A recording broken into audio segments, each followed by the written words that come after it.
Hi guys, this evening I'm going to read to you a story, Little Red Riding Hood, and I'm reading the French version to you.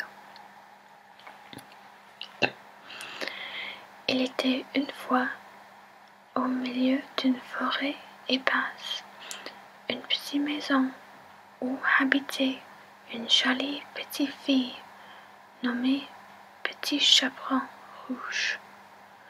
Un jour ensoleillé, sa maman l'appela dans la cuisine de leur petite maison.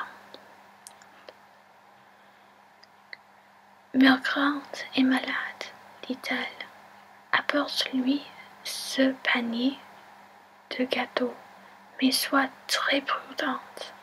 Reste sur le chemin à travers la forêt et ne t'arrête pas. Si tu marches rapidement, il ne t'arrivera aucun mal. Ne t'inquiète pas, dit-elle. Je courais jusque chez grand-mère sans m'arrêter. Petit Chaperon Rouge embrassa sa mère et s'en alla. La petite fille commença son long voyage à travers la forêt.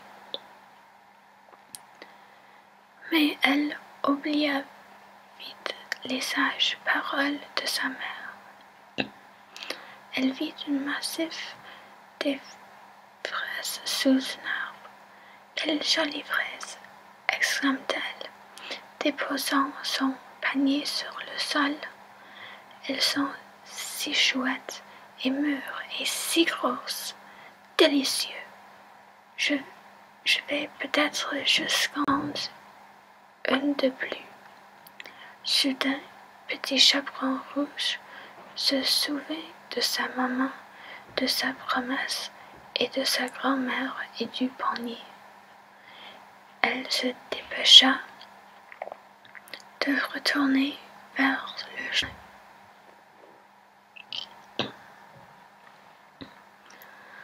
La forêt devint de plus en plus dense. Un papillon jaune vola vers elle à travers les arbres. « Oh, comme il est beau !» exclama-t-elle, et elle suivit le papillon à travers les arbres. « Je t'attraperai. » Puis, elle vit quelques grandes marguerites dans l'herbe. « Oh, comme elles sont belles !» exclama-t-elle. « Grand-mère va les adorer. » Et cueillit une grande pâte de fleurs. Au même instant, deux yeux menaçants la regardaient de derrière un arbre. Un bruit étrange dans la forêt fit bondir de frayeur Petit Chaperon Rouge, et son cœur se mit à battre. « Je dois trouver le chemin et m'enfuir d'ici, rapidement. » Petit Chaperon Rouge courut et retrouvera enfin le chemin. Mais alors qu'elle commençait à se relaxer, elle entendit un autre bruit étrange derrière elle.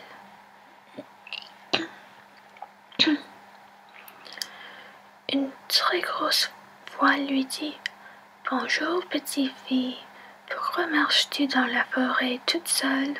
Où vas-tu? » « J'apporte quelques gâteaux à ma grand-mère. Elle vit au bout de ce chemin, » dit Petit Chaperon Rouge avec toute petite voix. « Est-ce que ta grand-mère vit seule? » demanda le loup. Quel c'était le grand méchant loup à qui elle parlait. « Oh oui, répondit-elle, et elle n'ouvre jamais la porte aux étranges. « Tu as une grand-mère très maligne, répondit le loup. Bien, c'était très chouette de te parler. Peut-être nous rencontrerons tuerons-nous encore? Le loup s'en alla, pensant je vais d'abord manger la grand-mère, et j'attendrai que la petite fille arrive. Le loup arriva au bout du chemin où se tenait la petite maison. Toc toc. Le loup frappa à la porte. Qui est là? Appela grand-mère depuis son lit. C'est moi, petit chaperon rouge. Je t'ai apporté des gâteaux parce que tu es malade, répondit le loup, essayant de cacher au mieux sa grosse voix de loup. Oh, c'est merveilleux, dit grand-mère. Elle ne remarqua rien d'étrange. Entre, pauvre grand-mère.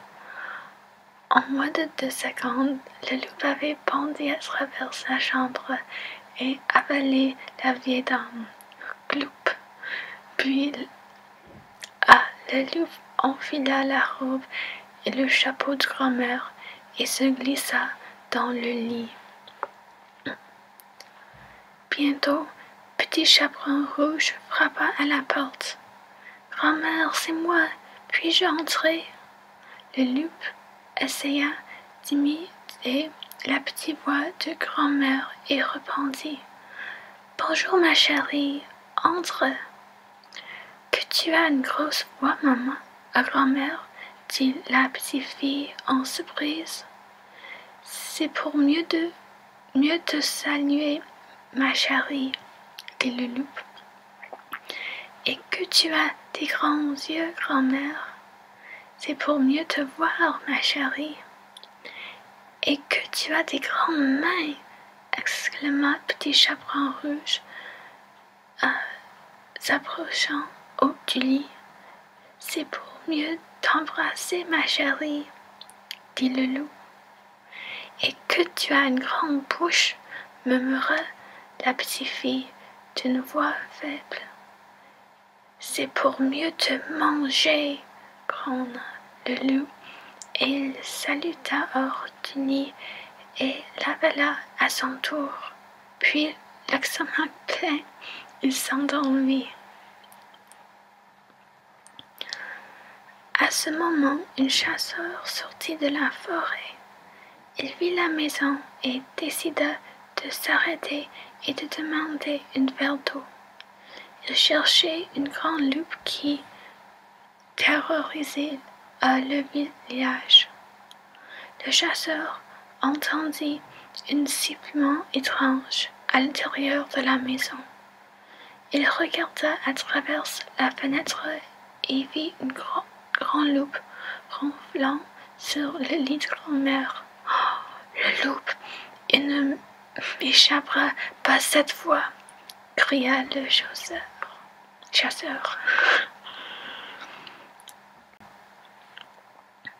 Le chasseur ouvrit l'estomac du loup et, à sa surprise, sortirent grand-mère et petit chaperon rouge, sains et saufs.